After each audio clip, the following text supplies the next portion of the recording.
Alô, galerinha, bem-vindos a mais uma hora do exercício, todos os dias ao meio-dia aqui no canal do Professor Guerra, continuando com a prova da UERJ, primeiro exame de qualificação de 2013, a questão 39, que é uma questão que força muito a barra, é muita forçação de barra, é uma questão injusta de estar numa prova de vestibular, porque apesar de ser verdade que você consiga resolver ela com conhecimento de bioquímica, é muito forçando a barra. É muito difícil de você chegar nesse conhecimento, nessa resposta assim, construída na hora. Não tem como dizer que não tem como, até tem. Mas vai ser um candidato em 1000 que vai fazer um negócio desse. É muito difícil se você não tem uma certa malemolência ou, de preferência, conhecimentos de farmacologia. De qualquer maneira, a questão diz: existem dois tipos principais de inibidores da atividade de uma enzima, os competitivos e os não competitivos. Os primeiros são aqueles que concorrem com o substrato pelo centro ativo da enzima. Era uma vez uma enzima qualquer. E aí eu tenho o substrato dela. E como é que as enzimas funcionam? Basicamente, quanto maior a concentração de substrato, maior a velocidade da reação, como qualquer reação, tá catalisada por enzima ou não, acontece que chega uma hora que a enzima está trabalhando o máximo que ela consegue. É a situação em que a enzima está saturada e a velocidade chega no máximo. O que o inibidor competitivo vai fazer? Ele vai entrar no sítio de ligação. É uma substância que se parece com o substrato. Ele encaixa no sítio ativo da enzima, mas não existe reação. Ele como se fosse um troço que entra lá, ocupa o lugar e não faz nada. Como se você estivesse indo, sei lá, na praça de alimentação do shopping. Você quer sentar e comer, mas todas as mesas estão ocupadas porque tem um monte de gente que está sentado batendo papo. Esses caras estão atrapalhando a tua reação, é o inibidor competitivo, porque ele está competindo com você pelas mesas, está competindo com o substrato pela enzima. E aí, quanto mais inibidor, mais difícil vai ser arrumar um lugar para sentar.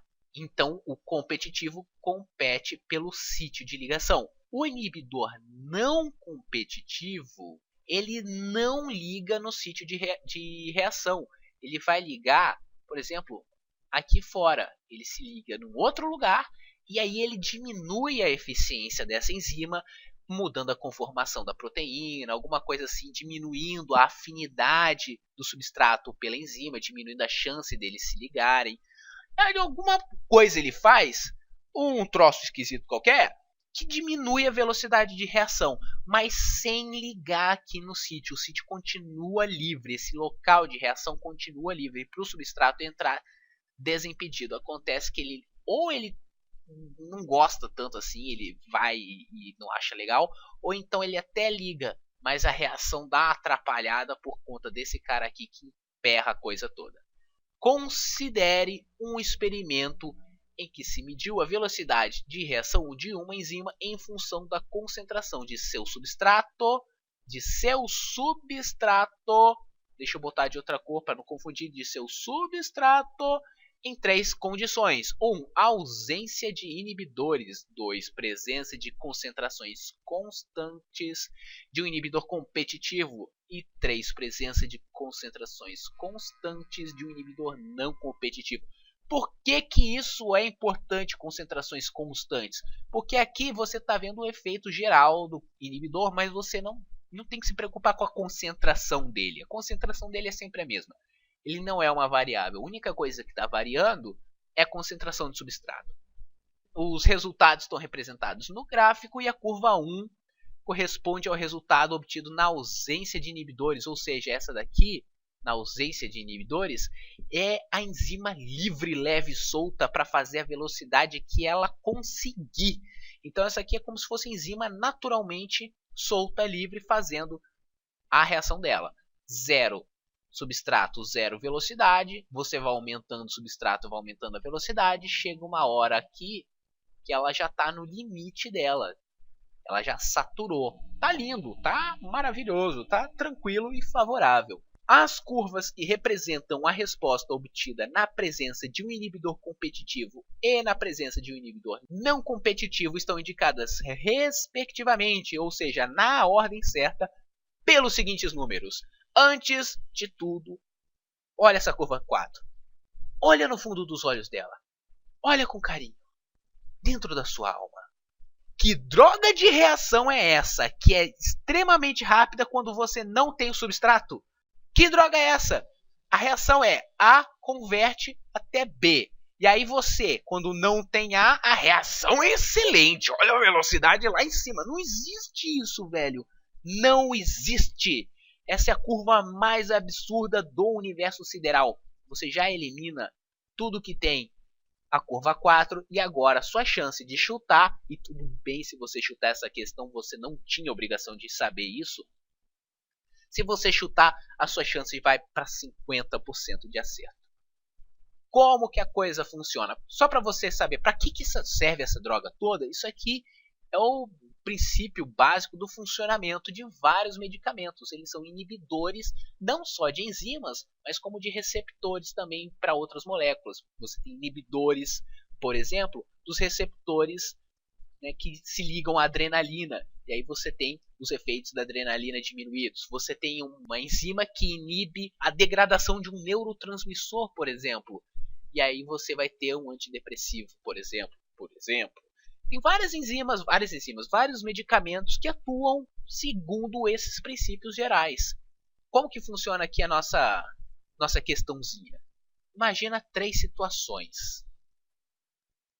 Caraca, hein? Não sabe fazer uma linha reta, mas nem para salvar a própria vida. Então deixa eu apagar isso aqui, só para a gente ter mais espaço. Imagina eu tenho a enzima aqui 3 vezes. Vou separar essa outra situação. Eu tenho essa enzima 3 vezes, e aí eu tenho a concentração constante do meu inibidor competitivo. Eu tenho 3 moléculazinhas de inibidor competitivo. Maravilha! Nesse primeiro caso, eu tenho uma molécula de substrato. No segundo caso, eu tenho 3 moléculas de substrato. E no terceiro caso, eu tenho muitas moléculas de substrato. Caraca, hein? É muito substrato. E aí, o que acontece? No primeiro caso, como eles estão competindo pelo mesmo sítio de ligação, eles vão tentar entrar aqui, ao acaso, entrar. Vamos dizer que os dois têm a mesma chance de entrar. Na vida real, a coisa não tem sempre a mesma chance. Mas vamos dizer que tanto o inibidor quanto o substrato têm a mesma chance de entrar no sítio de ligação. Por acaso, quem tem mais chance de entrar aqui? O branco ou o amarelo? O amarelo, é claro, porque ele está em número 3 vezes maior. Então quem ganha nessa? O inibidor acaba entrando na maior parte dos casos. E o que isso significa para a velocidade de reação? Uma velocidade de reação baixa. Nesse caso, a chance do amarelo e do branco entrar é a mesma. Então o inibidor tem a mesma chance do substrato, e aí a velocidade vai ser algo mais ou menos mediana. Agora, nesse caso, eu tenho 3 inibidores para 1 bilhão de substrato. Quanto mais substrato eu tenho, mais rápido a reação vai ser. Tá? Chega uma hora que você vai ter a velocidade de saturação, porque a enzima não vai estar nem aguentando de tanto substrato, e chega um ponto que eu vou ter tanto substrato que o inibidor não vai nem fazer diferença. A chance do inibidor entrar vai ser tão pequena que é como se ele não estivesse lá. E aí eu vou ter uma velocidade de reação muito alta, até chegar na saturação. Qual desses dois chega até o ponto de saturação? A curvinha azul chega até o ponto de saturação. Olha só como ele, para chegar até lá, ele sofre mais. Ele sofre mais porque tem o inibidor, mas ele chega. Quando eu coloco uma quantidade absurdamente grande de substrato, eu chego lá na velocidade de saturação. É o caso aqui do inibidor competitivo. E aqui do não competitivo, como que funciona? Funciona parecido, porém diferente. Vamos dizer que eu tenho a mesma enzima, eu tenha, de novo, concentração constante do inibidor não competitivo. O meu inibidor competitivo está o tempo todo coladinho aqui do lado de fora. E aí eu tenho um substrato, 3 substratos, um monte de substrato. Então o que você tem aqui?